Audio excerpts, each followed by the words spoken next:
Hi, good afternoon. I would like to welcome you to the talk and lecture by Professor Lloyd Gardner this afternoon.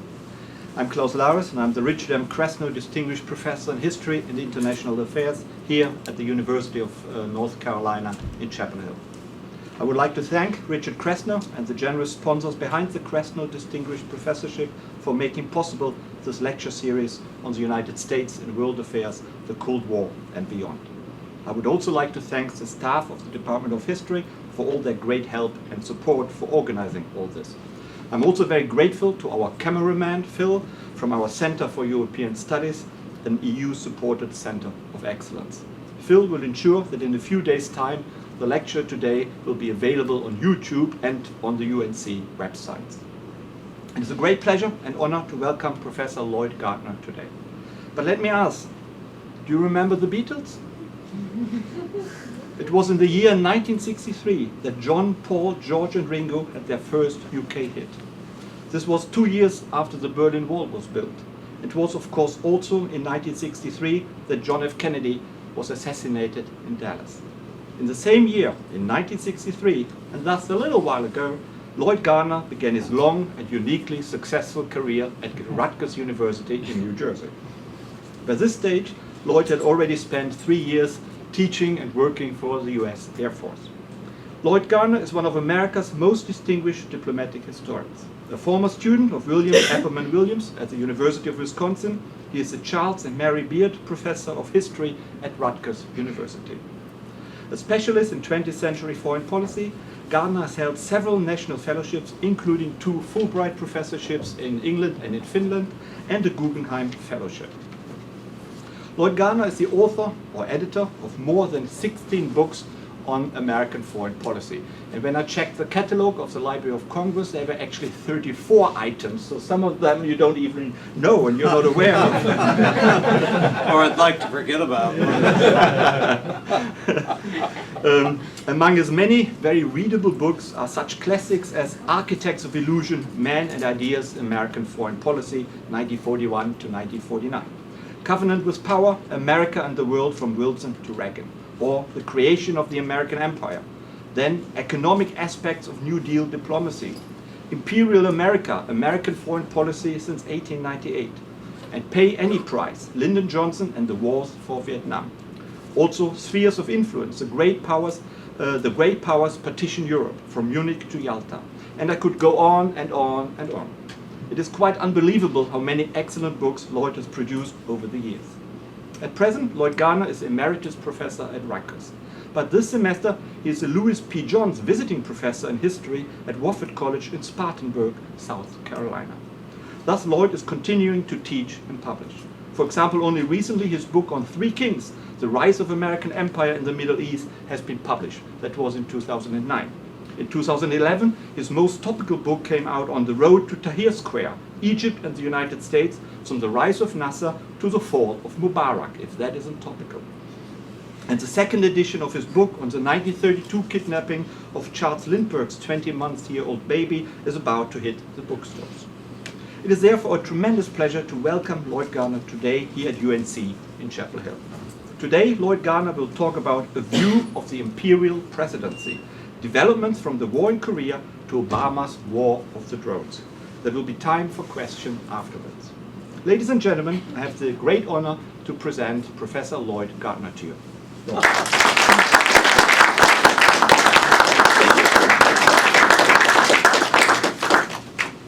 Thank you, Klaus. I have known Klaus for some time, and I should have known that he would come up with something like 34 extra items in the library or some such comment. And thank you for inviting me to North Carolina. It's a great pleasure to be here.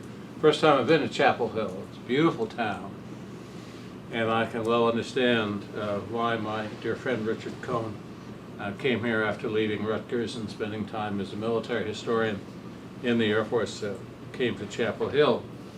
Dick and I used to teach the Cold War together for how many years? I don't know, several. But we planned a Friday afternoon class thinking that would hold the class size down. Particularly at an institution like Rutgers, where everybody scoots out Thursday night. Thursday night was the big party night, and then scooted out for home, but they still came. And when Dick left, he left me his notes, from which I could have published another 3 books, because they were very complete, complete with all citations and so on. So thank you for that treasure trove of notes, aside from everything else you left behind at Rutgers when you left, and we were sorry to see you go, obviously. I don't know how many of you are aware of or saw anything about the most important debate of the presidential season between Jon Stewart and Bill O'Reilly. I just picked this up this morning in USA Today. And apparently, at one point in the debate, O'Reilly held up a poster which said, drones, no waterboarding. And he was actually making an important point, which I don't think most of the people were picking up. It was a shot at Obama, obviously. But the right-wing critique of Obama has taken some very interesting paths as they try to find a way to attack his foreign policy.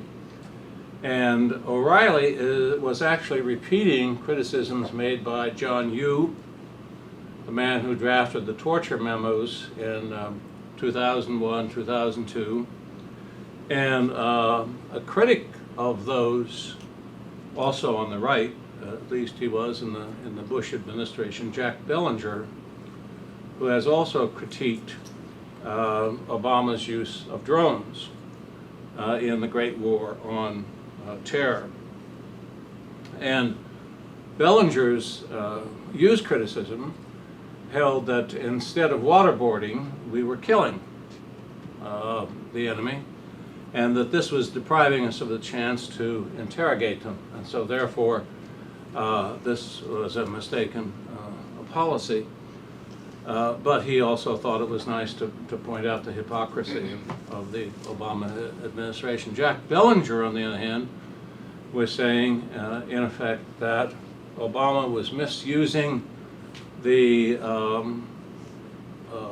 authorization to use military force, which was passed in the wake of 9/11, a few days after the attacks on 9/11, which authorized the president to use military force as he saw fit to attack those who had attacked the United States and who might have aided them. And Bellinger was saying that Obama was stretching this so far, so completely, so that he was in fact misusing and overusing this particular piece of legislation.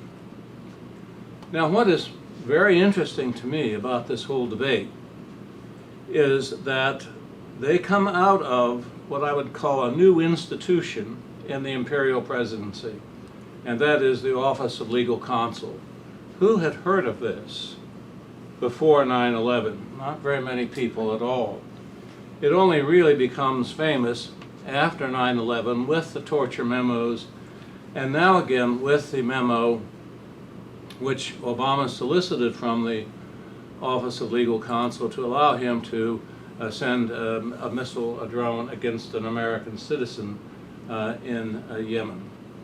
A 50-page memo of which we are still not allowed to see. It has been leaked, it has been discussed almost to end. We know essentially what was in it because of the speeches that Obama has orchestrated by Jack Brennan, his counterterrorism advisor, by Eric Holder, his Attorney General, and by Harold Koh, his appointment to the Office of Legal Counsel in the Department of State. And all of these people have talked around this memorandum, have provided elliptical justifications for this memorandum, but the people are still not permitted to see it. And the argument that is given by one anonymous administration official, there seems to be an entire core of anonymous administration officials who do nothing but walk around and talk to the press and say, "I am anonymous." And this particular member of the anonymous corps said, well, George Washington didn't say which redcoats he was going to attack, as if this sufficed for satisfying public questioning about what was going on in America's name. Now, having said that, I'm going to segue just a bit to say that I think American foreign policy is made as sort of at the intersection of three I's: institutions, ideas, and individuals. And the Office of Legal Counsel is one of those institutions which grew up in the atomic age. And obviously the individuals and the ideas we'll talk about in a minute. In 1889, jumping from 2012 back a few years, in 1889, America's most famous humorist, Mark Twain, published a novel entitled A Connecticut Yankee in King Arthur's Court. Now, that font of modern knowledge, Wikipedia, tells us that A Connecticut Yankee in King Arthur's Court is a satirical novel. I'm not entirely sure that's true. I don't think that you get to the depths of Mark Twain by calling it a satirical novel. He's often very dark in what he has to say in a humorous fashion. The novel concerns a young mechanic by the name of Hank Morgan who is struck over the head in the factory and transported to King Arthur's court in his unconsciousness. And there he does battle with Merlin. Merlin is his main enemy. Remember, Merlin was the wizard at King Arthur's court. He defeats Merlin in a series of encounters by using technological methods against magic. And I think this hits at the core of one of the determinants of American policy and attitudes, and that is that we have a technological edge on the rest of the world, and that technological edge also at times equals moral superiority and ethical superiority. The instance I want to give you here is, of course, the creation of the atomic bomb. And the I that I want to use here is secrecy, the idea secrecy. This was the largest secret project in American history. And it gave the president immense powers. It gave him, as Truman himself said, this is the greatest thing on earth. And when Charles de Gaulle at the end of World War II asked him if it wouldn't be necessary to sign a security treaty with the United States, Truman said, don't you understand, we have the bomb. And the bomb has made all security treaties unnecessary. Now, he changed his mind about that. But the first impression was that the bomb and technological superiority had completely outmoded diplomacy of the kind of treaties and so on and so forth. So what he thought was liberating was in fact entrapping. And I don't think that he quite grasped that at that time, or that any president quite grasped it, because the bomb has imposed an incredible load, an incredible pressure upon the president. All during the Cold War, a military officer carried around chained to his wrist a football-shaped code, which would allow the president to launch a bomb instantaneously if he received word that the United States was under attack. So this was a terrible burden that was placed upon the presidency at that time, but it also raised expectations of the American people tremendously, in the sense that they now believed that the president could protect them against all evil. Accompanying this was then the creation of several institutions with the 1947 National Security Act, which created the Central Intelligence Agency, which created the joint, which collapsed the military into the Department of Defense, giving the United States Air Force, the deliverer of the weapon, equal stature with the Navy and with the Army, and many people would say more than equal stature with the Army and the Navy. The Central Intelligence Agency was created by this. At first, Truman was leery of the Central Intelligence Agency. And the Central Intelligence Agency was actually probably directly responsible in the first place from the Pearl Harbor attack and the congressional investigations after Pearl Harbor. What went wrong? Why didn't we know it was coming? We have to create a national agency. And I think Truman had an inkling that this agency was going to grow and grow and grow and become what it is today. What it is today is an operation which is equal to the military in carrying out drone attacks in countries outside of Afghanistan. Most of the drone attacks that are carried out outside of Pakistan, are carried out by the Central Intelligence Agency.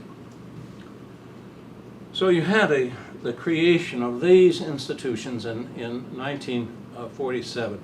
And in a sense, Congress sort of handed over the Imperial Presidency to the President with that act in 1947. It was almost as if there was an audible sigh of relief by Congress that it had done this, it had relieved itself, having carried out the Pearl Harbor investigation in 1946 and turning this power over to the President. Not that it wouldn't criticize, not that there wouldn't be future things, but in a sense, Congress was complicit in creating the Imperial Presidency. Let's leave out the Constitution for a while, for a moment. We'll come back to that in a moment. But I'm taking you to 1947 and what Congress did in 1947 in passing that act.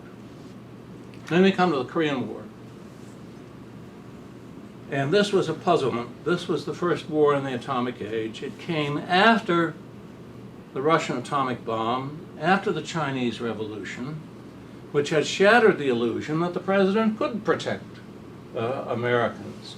But still this had to be restored. So one of the first things we did was to double down on the technology and go for the super, go for the H-bomb. Now the H-bomb is a weapon which is totally unuseful in war. It is simply an intimidation more than anything else, and I think most American leaders understood that. But they also understood that going for the H-bomb would postpone any unpleasant negotiations or any getting back into the world of diplomacy and so forth. But then along came Korea. What are we going to do with the North Korean attack? How are we going to respond to this? After all, Dean Acheson, the Secretary of State, had said Korea's outside our defense perimeter. In January 12, 1950, he had said this. When the attack began, he went into his office, as he recalls in his memoirs, and spent about 24 hours thinking about what to do. Truman was down in Missouri, taking care of some business, so Acheson was really thinking out the strategy that was necessary. Now, according to the Constitution, an attack upon the United States could be responded to by the President, but something which was not clearly an attack upon the United States was something that Congress presumably should have to declare war. That's reserved in the Constitution. The Congress should declare war, but Acheson did not want to get into that. He did not want to get into that for several reasons, one of which was it might lead to a debate. There were, after all, a bunch of old isolationist senators, and they might cause trouble. And we know that isolationists are bad and that they don't have any ideas. And so therefore you don't want to get into a debate over having a declaration of war. That was one of the reasons. The second was, in the atomic age, could you afford a declaration of war which might lead to a broader war than Korea? It's important to keep this local. And third, this was very likely going to be the first of what you might call post-colonial wars. Because after all, Korea had been a colony of Japan, unwillingly, very unwillingly, since 1905. And the Korean struggle was more than a struggle between two individual leaders. It was a struggle of all Koreans to try to figure out their destiny. And this was a lot like the post-colonial wars that would happen. So Acheson had to think about all three of these things, and what he concluded was that the United States had to respond in some way, because while it was not a direct attack upon the United States, it was a direct attack upon the idea of American power, the shadow of American power, and that was important. So how to do this? Acheson dreamed up the first of the things that would become useful down to and including President Obama and Libya. And that is, you use an extra American source for authority. In this case, a vote in the United Nations. And it was so convenient that Russia was not acting at that time on the Security Council, because it was having an argument with the West about which China to seat. So therefore, it was possible to get an authorization from the United Nations. The second thing was what to do about Congress. Well, Scott Lucas was called in, a senator, and they had discussions in the White House, and he said, don't turn this over to Congress. We might get a congressional resolution from Congress. Don't you ask for one. There might be one coming from Congress. So the next day, on June 26, 27th, the press gave Truman the answer he was looking for to the problem of Congress, how to deal with Congress. The press said, Mr. President, in the press conference, are we at war? And Truman said, no, of course we're not at war. Mr. President, are we going to send troops to Korea? No, I haven't thought about that yet. I haven't completely thought that through. Well, what would you call it, Mr. President? A police action? And you could almost see the light bulb go off over Truman's head. Police action, yes, that's exactly what it is.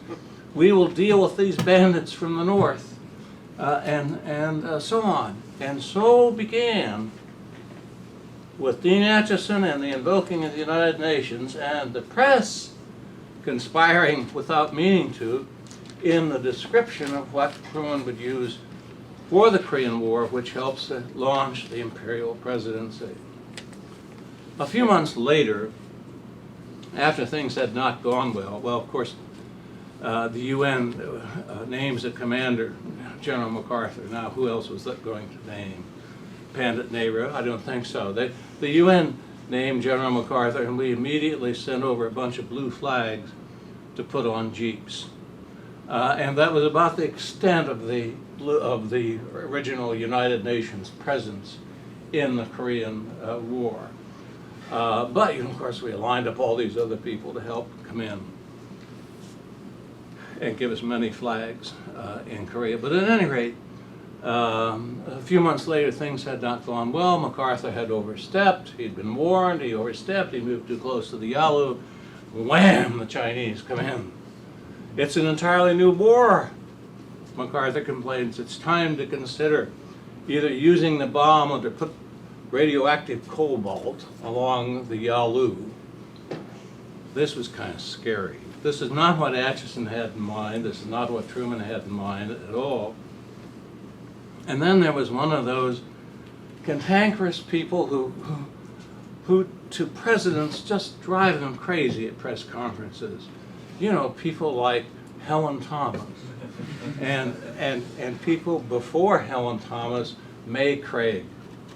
Now, I remember watching May Craig on television. She reminded me of my female dentist I had when I was that was back when grills went, you know, that kind of, she really hurt.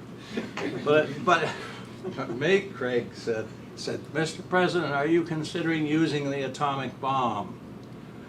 And that was a question that Truman had actually been tossing around without really intending to use it. And everybody was scared when he said, well, it's always possible that the commander and so on. And so he stumbled around a lot about that. And he made some equivocal statement about that. And she said, Mr. Truman, Mr. President, if you were in fact considering using the bomb, does this now require you to call Congress on this and get Congress authorization? And Truman said, it might. It might. That's all he said. in response to May Craig. But what had been planted in the Truman administration now? The idea that the president could send thousands and thousands of troops to a foreign country that had not attacked us without calling upon Congress to authorize him in a declaration of war. And second, what had been established was to use the authority of an international organization to bolster the president's policies in the war situation. These were two crucially important precedents because they will be used over and over and over again, along with some congressional authorizations. And you can see this in the 1950s with the Eisenhower Doctrine and getting authorization to go into the Middle East after the 1956 Egyptian invasion by England, France, and Israel. But you can see it also in other instances. I'm going to move along quickly now. In 1968, when President Johnson had sent more than 500,000 troops to South Korea without a declaration of war and simply on the basis of the Gulf of Tonkin resolution in 1964. Johnson used to carry two slips of paper in his coat pocket. One was the Gulf of Tonkin resolution, the original one, in which he said if Congress wants to repeal that, they can do that. Of course, that means they're deserting the troops and so on. But if they want to do that, they can go and try that. And the other was his cardiogram to show that he was going to be around for a considerable period. So, in congressional testimony in 1967, Nicholas Katzenbach, the Undersecretary of State, was questioned by Fulbright and others. Mr. Secretary, Mr. Katzenbach, do you believe that the president can send 500,000 troops on the basis of this piece of this Tonkin resolution? And Katzenbach said, in the atomic age, the Gulf of Tonkin resolution is the moral equivalent. It is the equivalent of a declaration of war. At which point Senator Gene McCarthy leaped out of his chair, ran out into the hall and said, either that man doesn't know the Constitution or I'm crazy. But it didn't really matter that much because the United States had sent 500,000 troops into South Vietnam on the basis of the Gulf of Tonkin resolution. And I don't think that would have been possible without all the precedents that had been set during the Truman period in terms of its treatment and its police action. Remember, all through the Vietnam War, Lyndon Johnson said, we seek no wider war. We seek no wider war. At the time, he sent 100,000 troops, he said that, and continued up until finally reached the situation where Richard Nixon actually conducted various secret campaigns in Cambodia, etc., still under the basic authorization of the Gulf of Tonkin resolution until Congress finally repealed that. When Nixon got in trouble in the crisis over the Watergate tapes, Al Haig, who was sitting in for Henry Kissinger, was asked what his primary duty was, and Haig said not to protect Richard Nixon, but to protect the institution of the presidency, because it's so important to the American people and to the world.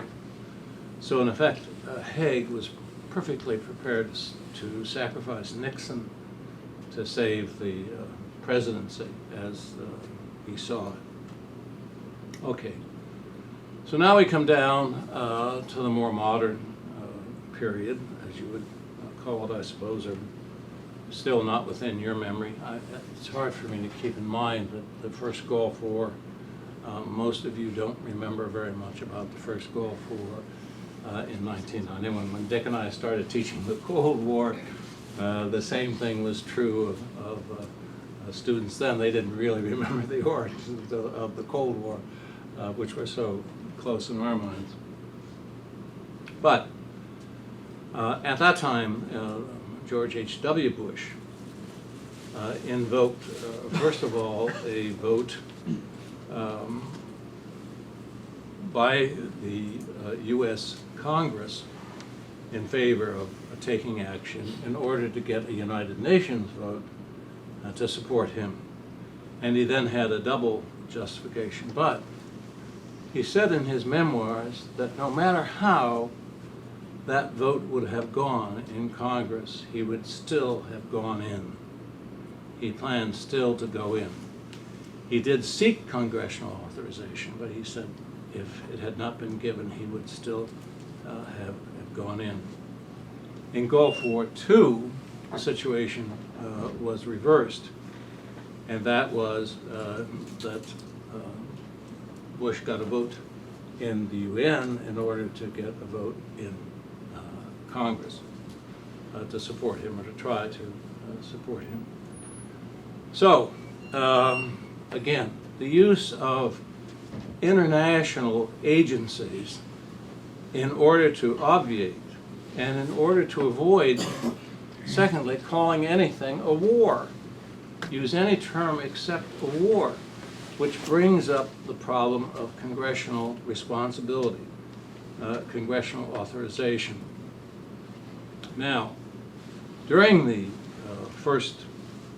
during the Second Gulf War, you had the Office of Legal Counsel stepping in to make these decisions on what was torture and what was not torture, and to give advice to the president in this case, by John Yoo and by others. And these became the subject of heavy, heavy criticism, including that by the new candidate for the presidency, Barack Obama.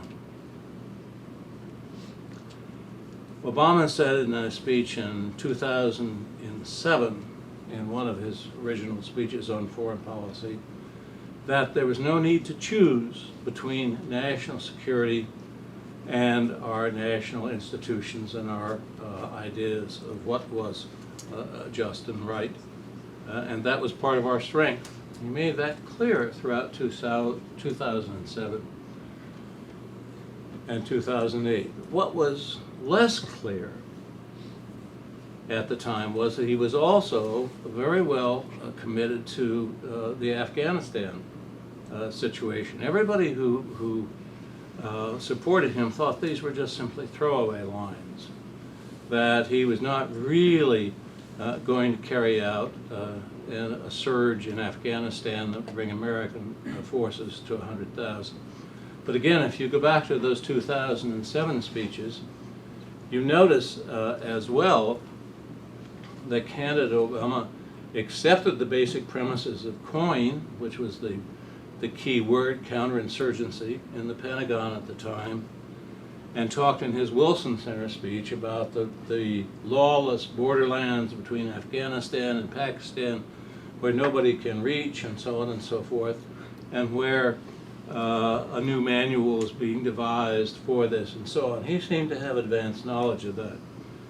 So we knew, some of us at least, that he was interested in COIN, even if we were not at all convinced that he was interested in sending 100,000 troops to Afghanistan. What was less noticed was that he had a very great interest in the new drones, in the new use of drones as a weapon in the Great War on terror. And I don't think this really came out very heavily until probably 2010.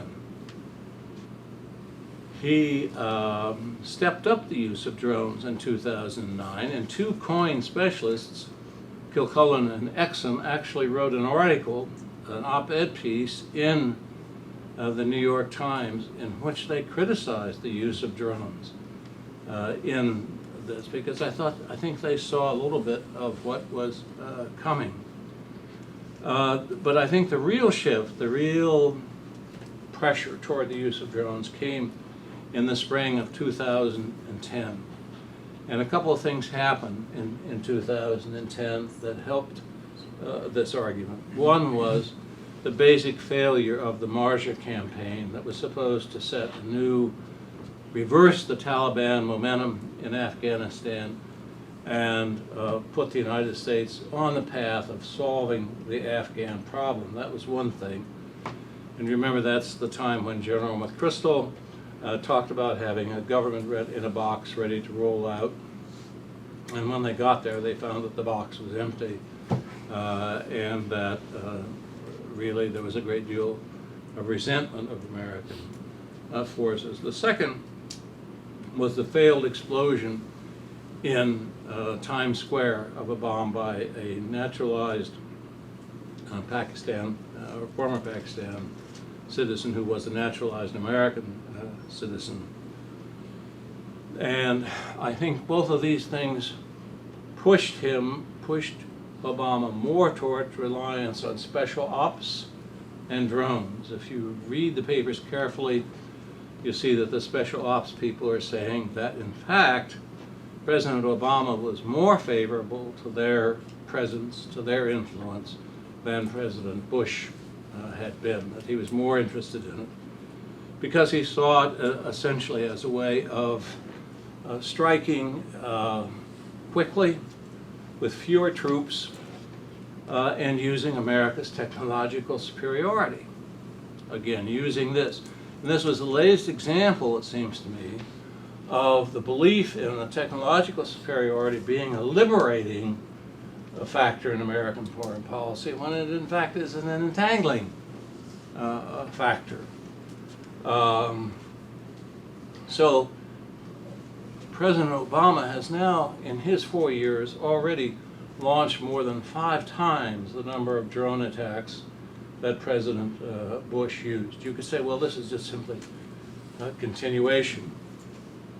And I would agree that it is continuation. I mean, I think that's the point, that it is a continuation. It is a continuation in the American preference for technological activity instead of diplomatic activity. At Potsdam, Truman had said at one point to his Secretary of State, "We've been here 12 whole days. You can solve any problem in 12 days." And this is, again, typical of the American attitude toward policy matters. Leon Panetta has spoken of drones as a way of de-escalation. We can de-escalate. Here we have a problem of how we're going to evacuate from and get out of Afghanistan safely. And Panetta said that this is not only the only game in town, that's one of the things he said, but it's in fact de-escalation. Well, then, just this year, toward the end of April, beginning of May, there exploded this huge article in the New York Times, which explained how the decisions are being made and who to pick to choose for attacks. And there are 2 kinds of attacks. Of course, personality attacks, a specific person, or signature attacks in which you attack a group of people that are in the wrong place at the wrong time and are very suspicious in their activities. The number of actual civilian casualties that have been caused by drones, and what does civilian in this sense mean? I'm not sure what it means. Everybody that's an informal terrorist is still a civilian according to various definitions of warfare, but they're still terrorists. But more than that, the very process of a group of people meeting in the Oval Office to decide who is to live and who is to die raises all kinds of ethical questions. It reminds one, and this term hasn't been used, but it reminds one of Star Chamber courts in Great Britain, a small group of privy councillors sitting around deciding who will live and who will die.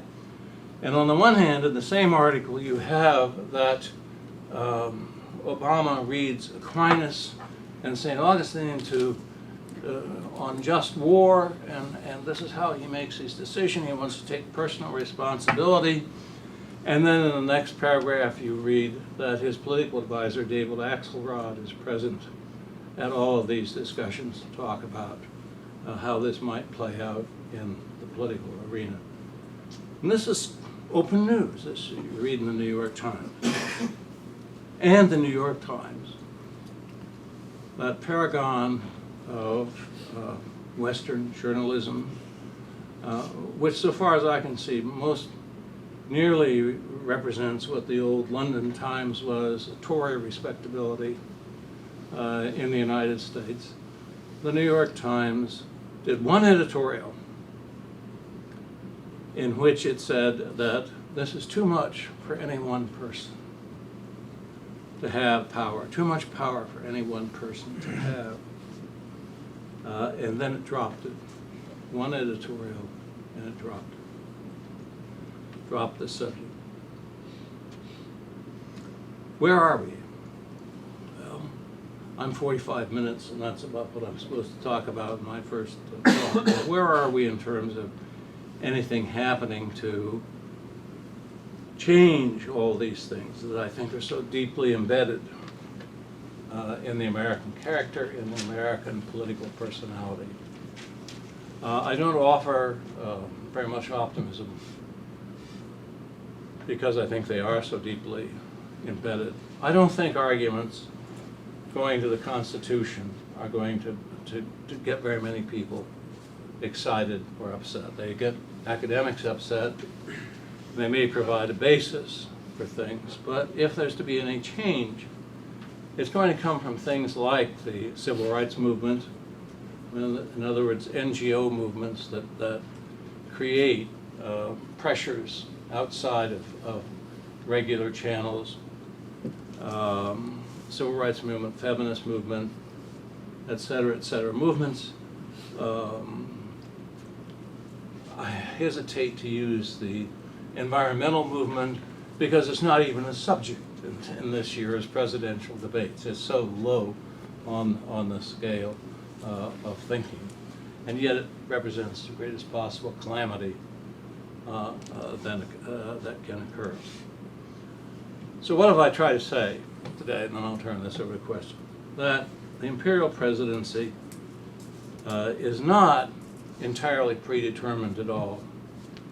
It's the result, it seems to me, of a number of factors, and there are contingencies along the way. Presidents reach out for power. It's a natural thing. The people want presidents to have. Who do we think of as our greatest presidents? We don't think of Calvin Coolidge as our greatest president, James Buchanan, and so on. All the presidents we think of our greatest presidents reach out for more power in one way or another. Whether or not our fixation on technology as the solution to our political problems will ever really be dented by anything, I don't know. And so I leave you with more questions than answers.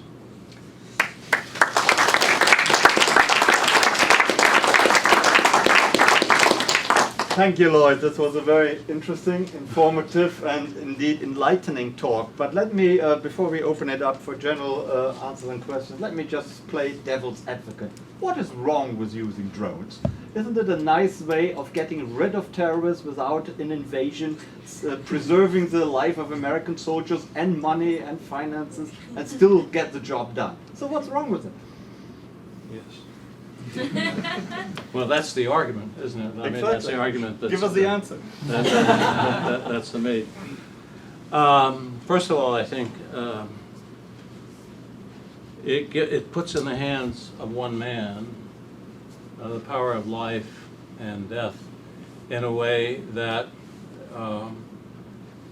Congress, when it first started out, and I know I said shouldn't appeal to the Constitution, but I will here.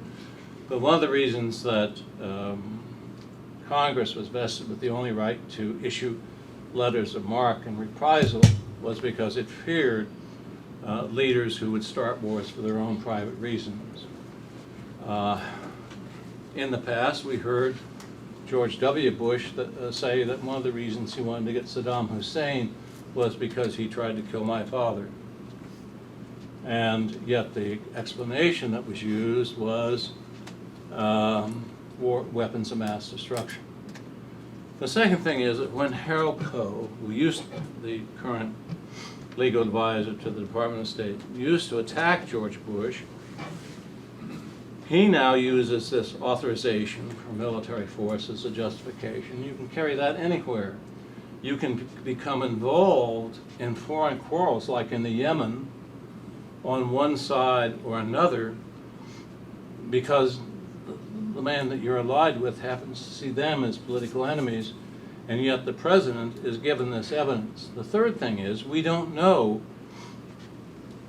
what evidence is presented to show that these people should be on a death list. We have no idea because this is all kept confidential. And in the CIA, there was a guy who was doing some of the original screening, and he was pictured like Control in a James Bond movie in the papers. A chain-smoking man who says, "We're killing the bastards faster than they can grow them."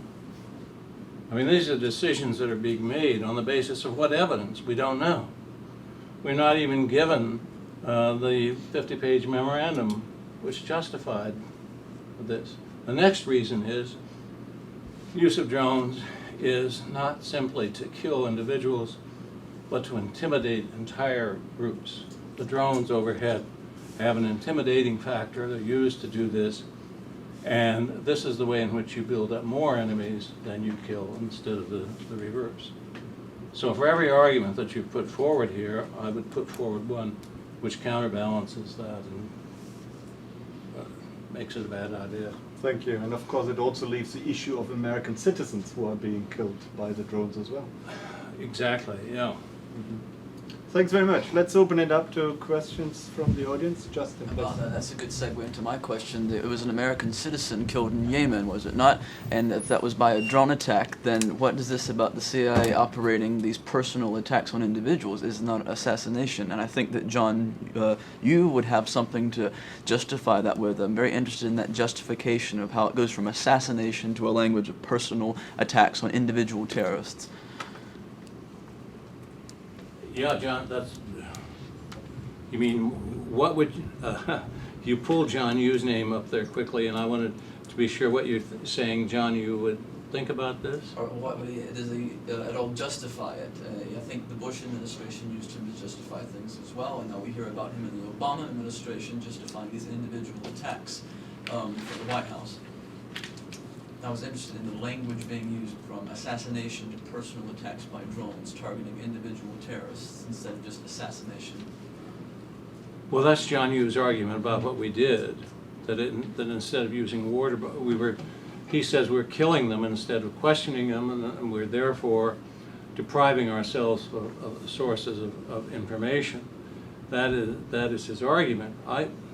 If you want to talk about the specific attack on Iraqi, and that was presume that you're talking about, I think this was an attack of revenge as much as anything else. I think that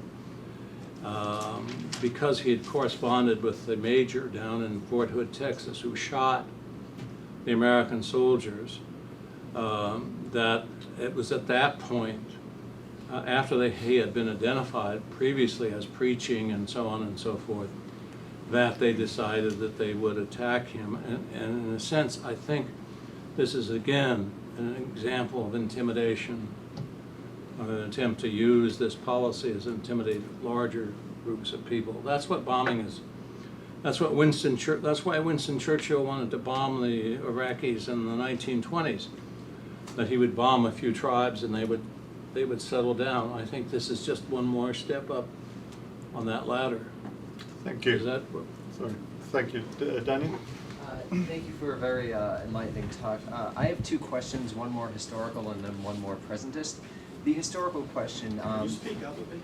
Yeah, I have two questions, one historical and one more presentist. Right. The historical question, when you were talking about technology, it started me thinking about progressivism.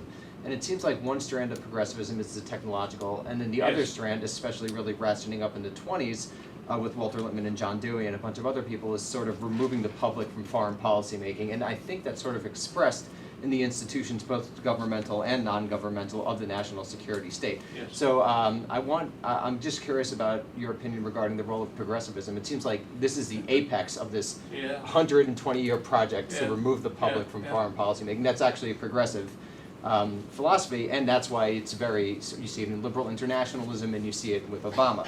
That's the historical question. And then just very briefly, the more presentist question, it doesn't seem like there could possibly be a civil rights movement in questions of foreign policy. You have it with, you had it in the mid-2000s with, in relation to Iraq, but that seems to me in retrospect to be more of an anti-George W. Bush than this sort of pro-anti-interventionist attitude. So what do you say about that, the fact that the left has completely given up on all of these civil libertarian issues with Obama's election? So it seems to me that there's no real interest in that whatsoever, even among the so-called American left.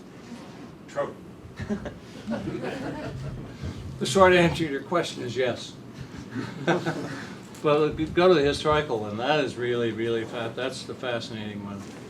The whole notion of progressivism and so on. You know, one of the progressive reforms was the electric chair, because it was less brutal than hanging, presumably. Eugenics, big progressive issue.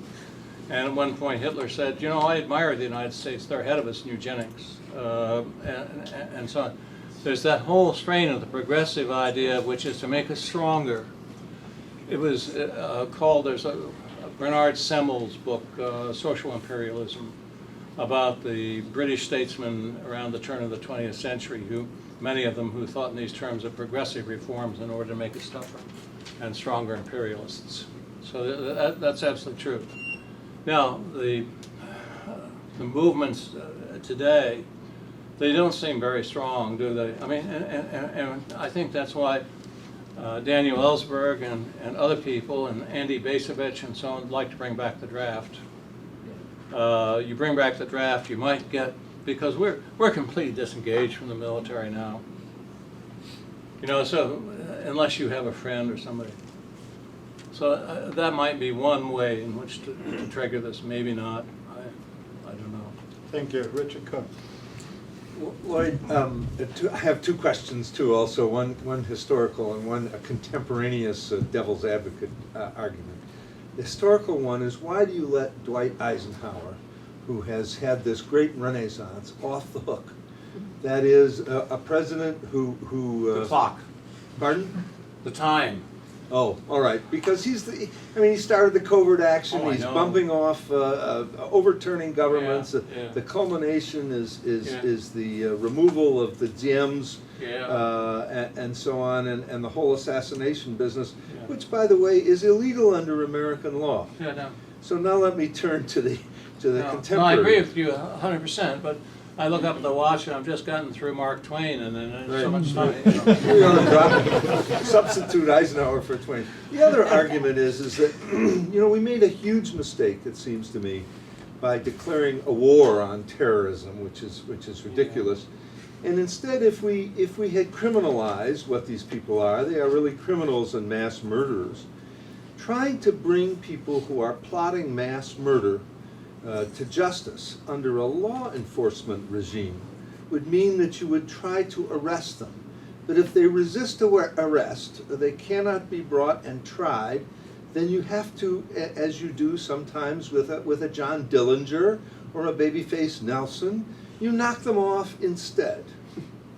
Now that might be an analogy that to some degree justifies what we are doing with drones. Yes, we could send in 50 or 100 special forces and get lots of people killed and violate sovereignty and create chaos in the international order, or we could try to prevent, in a sense, mass crime, which you do under the law enforcement kind of protocols or concepts. If you know a killer is out there and you can't, or resists arrest and won't come up for a trial. I have no disagreement with that in the sense that you're talking about it, but it seems to me all the evidence now is that we're using drones as the best way to wage this kind of warfare without, for example, the number of top men who were taken out. We're now down into the, as they call it, the foot soldiers, the Taliban. And yet at the same time, the American military will tell you that a lot of these guys are simply doing it because they get more money working for the Taliban than they do for the other side. So how far down the scale are you willing to go? That's the, seems to me, the problem. The second thing is nobody sees this evidence except this small group of people in the White House. And the evidence as it's compiled and so on, after all, these are humans, and there's no check on this. There's no check that perhaps the president of Yemen wants a particular guy taken care of. The third thing is that Harold Koh himself, who I think has degraded his morality by the speeches he's been giving in defense of this, Harold Koh himself said, using the authorization to use military force law passed in September, anyone who, now he extends it from attacking or planning attack, anyone who is injuring American interests. And that is such a completely vague term that it's frightening in its possibilities. Thanks very much. I think a few of our students have to leave now. Let's take the 10 seconds break here so they can sneak out without too much problems. They have another seminar, so it's not that they didn't like your lecture. No, that's all right. It's fine. I appreciate you coming. Lloyd Kramer. Well, thank you for a very interesting talk, and I'd like to sort of broaden the framework, and you call this a distinctive aspect of the Imperial Presidency. We might say the claim that certain people have life and death power over others, and using technologies in ways that are taking people out.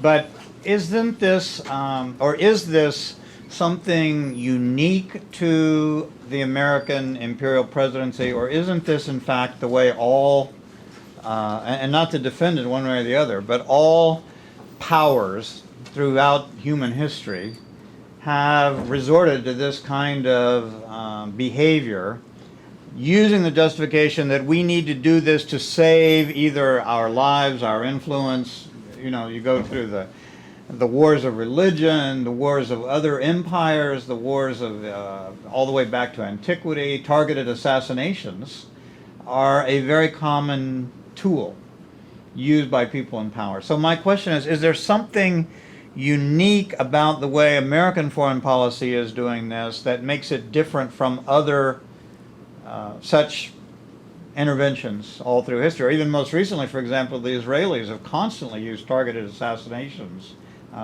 in the Middle East to take out people who are deemed to be terrorists. And anyway, it's a very common strategy. Well, right? I don't think Americans are uniquely villainous in this. And I agree with you absolutely that all through history these kinds of practices have been enforced. And all through history we have tried to devise laws to prevent them from getting out of hand and from being used. In other words, we like to think of the idea that there's been an evolution in thinking about what can and can't be done. The Geneva Convention on Torture, for example. Yet the Office of Legal Counsel seems set up simply to allow the president to get around any laws that are set up to do this. Now, if we want to claim to be the leading power, not simply militarily, but also to be leading the world toward some sort of reasonable accommodation and so on, you can't go around having the Office of Legal Counsel simply get around things like the Geneva Convention. The other thing is that, and Harold Koh talks about this in his speeches, and so do some of the conservative lawyers, what they're afraid of right now is what they call lawfare. And lawfare is the world's various countries ganging up on the United States saying what you're doing is wrong. And we resent very much that some of the countries that sit on these councils, in fact, have repressive regimes and so on. Yet, we still feel it necessary to answer to these things, or attempt to answer to these things. And I don't think you do that by keeping secret a 50-page memorandum in which you say you're doing it. This only leads, it seems to me, to the possibility that in somebody else's hands, suppose, I mean, you may defend what Barack Obama is doing, but suppose it was somebody else that you don't like who's in. And that's where I think the American left has let down. They've left Obama off the hook on all these issues. It's almost as if, my God, the alternative is so horrible that we can't say anything. And I think that's very unhealthy for American democracy. Thank you. Let's assume Romney comes into power in January next year. Well, he's promised to reestablish more strenuous forms of interrogation. I mean, he said that in his campaign, that if he gets into power, he will go back and do this. Now, whether this is simply one more case of Etch-a-Sketch Romney or not, I don't know. But it's partially also an answer to your thing, and that is that the farther you push in this direction, there are always going to be people who are going to push farther and farther and farther unless you take a stand at some point. Unless you spend some capital on closing Guantanamo after you promised that you would do it. Unless you take a definite stand on many of these issues, then you're always going to be hit because you didn't do enough. You're going to be hit from both sides in the situation. Thank you. This gentleman. You could take the stand to just stop the use of drones. That would be one conclusion to draw to prevent the kind of immoral, illegal activity that you described. I think or can you imagine what kind of machinery or process could you create that would place some check upon the president's use of this device that would be less secret, to use your term? What kind of machinery could you visualize where you could use the drones but avoid the abuse you described? All right, the first question I would ask in response to that is that how many of these people that are being attacked by drones actually are capable of attacking the United States? In other words, it doesn't seem to me that there are very great many people who are actually capable of attacking the United States, except with things like these bombs in the underpants and so on and so forth, and this kind of thing. The original attack in 2001 in Afghanistan could have probably pinned down Osama bin Laden had we not been then distracted by this weapons of mass destruction notion, and the forces pulled out of there and shifted over to Iraq. So, in other words, we made a mistake there, a very big one.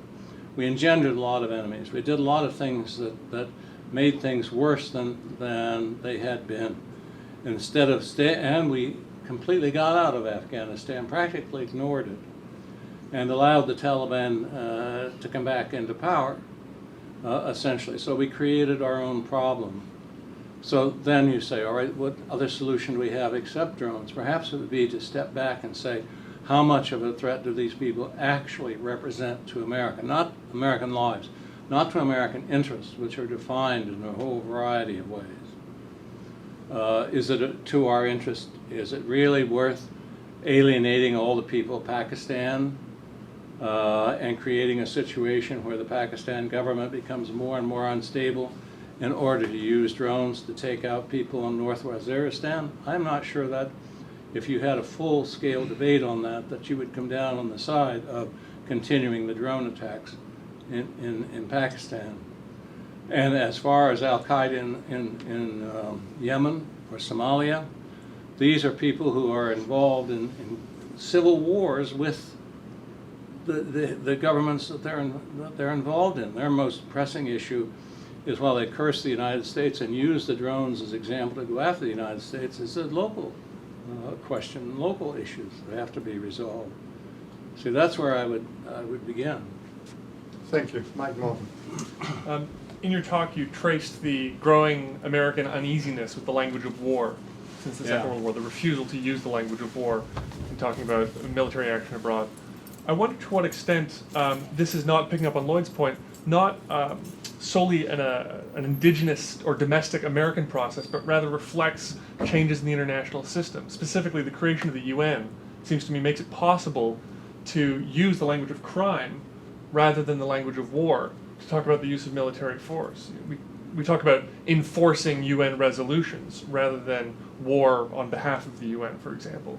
So my question is, to what extent is this process you described actually reflective of this broader international shift in the way that we understand the use of force globally and not just a domestic American phenomenon? Yeah,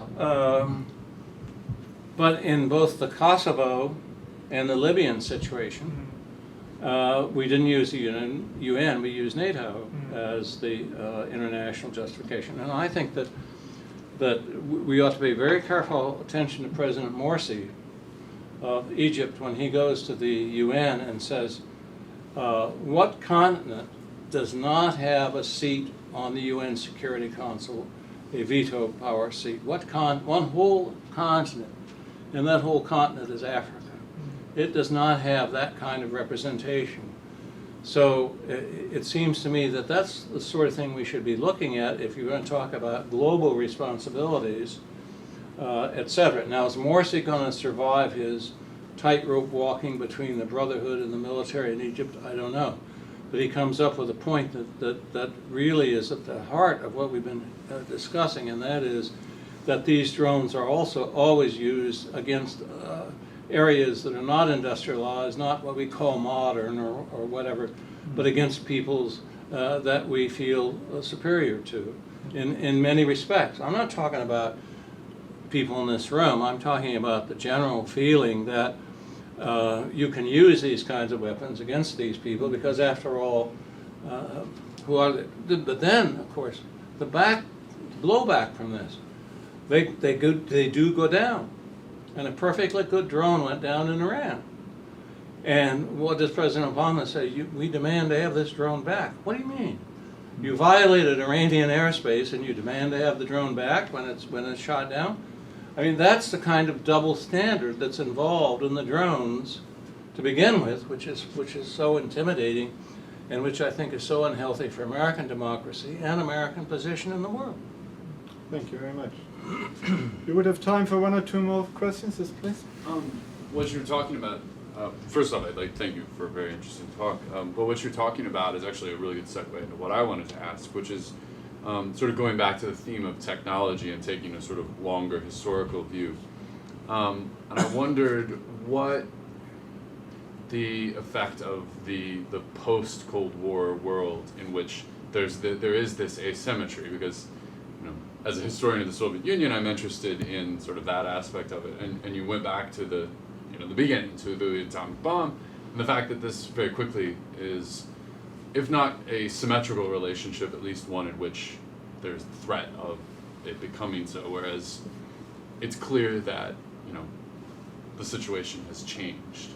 How do you view the post-Cold War environment and this asymmetry of technology as an influence on the development of this process of the Imperial Presidency, of this drone war? Well, it is. I mean, I'm not sure there's a question there. I mean, I think that's true. It is asymmetrical. And you use the Hummer in Iraq, and they use IEDs.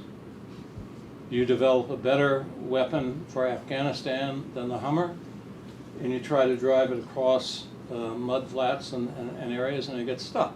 I mean, they're in a sense, the advantage is always going to go to the other side, because you are the interloper, you are the foreigner in the country, and it's always going to go that way. I guess what if I could clarify a little bit, the atomic bomb as a symbol of this process, because it doesn't face that problem of local territory and local knowledge. The other side is the Soviet Union with its own atomic bomb. They got it. And now you have this problem where your Humvee gets stuck in the mud or your drone goes down in Iran. But it seems, I think you're right, that the attitude toward technology has not changed. We're not taking a critical, a critical look at that as a tool. But I don't think that's going to happen. I think we are Steve Jobs' nation. The lineup to get the iPhone 5 and so on. And maybe this is, as some of the earlier questions were saying, maybe this is spreading. Maybe this American dream of technology, the way it works, is becoming a world vision. When you see the number of people who line up in other countries wanting the iPhone 5 as soon as possible. We may wind up just simply in another 100 years war between various groups that we would call Al-Qaeda and its associates. That's another word. And the other thing is, you look at Obama and his advisors, and they conflate Al-Qaeda and Taliban. Some of them use Taliban first, some use Al-Qaeda first. And so they finally come down with Al-Qaeda and its associated, so on. So where do you go with these kinds of things? I think this leads just to an unending war. Thanks, Lloyd. I think we have one final question over here. Yes, if I may, just to sort of, I think, bump this out even further, because several of the points you made resounded with me, but one of them, if I understood correctly, you made references to other levers of power. When there's a tendency to rely on technology, and I can recall other times, for example, under the Clinton administration, some very similar discussions with regards to use of smart weapons and that type of technology. But what that I found wondering then, as well as now, is what other aspects in terms of grand strategy, what other levers of power are we not using, because we are perhaps turning to the use of force at times when, had we not had that option, we might not have done so. And I was just wondering about your perspective on that. It kind of goes back to the if not this, then what type question that I've heard from others in the room. Well, it goes back to what I was saying about President Morsi, and so we've been trying to find somebody who could lead Egypt, who would be our pal, ever since John Foster Dulles thought he could make Nasser his man. But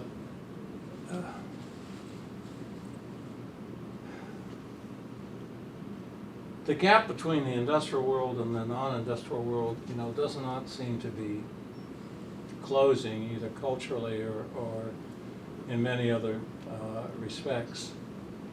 And if you talk about the situation here at home, where the people who have all the power and the money keep getting to be a narrower slice, well, that you take that to the globe, and that creates the kind of problem that you're talking about. So what kind of power do you use which will satisfy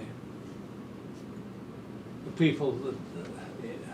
How much are we willing to sacrifice? In other words, how much are we willing to give up of what we have? And do we have to do that, or is there some other way of doing it? Clearly, one of the questions is there going to be enough clean water around the earth? And there are going to start to be fights and wars over access to water very soon because of the problems that we have. Should we be taking on the Catholic Church for birth control at this particular point? That's a question that hasn't been raised and debated. What should we be doing about climate kinds of measures that would not punish the underdeveloped world, yet at the same time begin to make it possible for them to develop without further creating a problem? The United States has said it won't agree to anything like Kyoto again unless China and other countries agree to that. Well, it seems to me that they're going to have to do that themselves, and apparently the Chinese are taking this on. But what are we doing when we have other world powers like Brazil? Everybody's now talking about Brazil as the next world power. And we hope it's going to be Brazil instead of Venezuela. I don't think it's going to be Venezuela. But in other words, these things are going to happen. They're going to have a natural evolution. What I'm saying is that we're not helping them with our present attitudes about these situations, that we're making more enemies. By intimidation. We're creating more enemies for ourselves. I just don't have the answer. That's one of the nice things about being a historian. Thanks very much. This is all very gloomy. What about an optimistic word at the end? What is the way forward? Are we going able to go back from the Imperial Presidency? That's the way forward. No, you're not going to go back from the Imperial Presidency, and I don't think that in one sense we really want to go back from the Imperial Presidency. But the other thing is that the Imperial Presidency, here is the irony, maybe this is gloomy, not gloomy, that while the Imperial Presidency allows the President to do so many things abroad, the standoff at home allows nothing to get done. Maybe if we started being able to deal with some of the problems we have at home, then this would lessen the pressure on the Imperial Presidency abroad. But I'm still gloomy because I don't see this happening. I was talking with my friend Walt Lefevre. I said, is it too late for a third party in American history? Is it possible to have another third party? And gloomy Walt, who's gloomier than I am, writes back, yes, it's too late. On this optimistic note, thanks very much for a great talk. Thank you very much. It was a pleasure to have you here. It's very enlightening. Before you all storm out, can I just announce that the next talk in our lecture series on US foreign policy is in November, and Mark Kramer of Harvard University will come and talk to us about the legacy of the Cold War for our current troubled, gloomy times. And this coming Wednesday, there is a Ukrainian ambassador who is joining us, who will talk about the Ukraine's role in the world between Russia, Europe, and the United States. And you're all very welcome this coming Wednesday, 5:30 in the FedEx Center. And thanks again for Lloyd Gardner for coming to see us here today.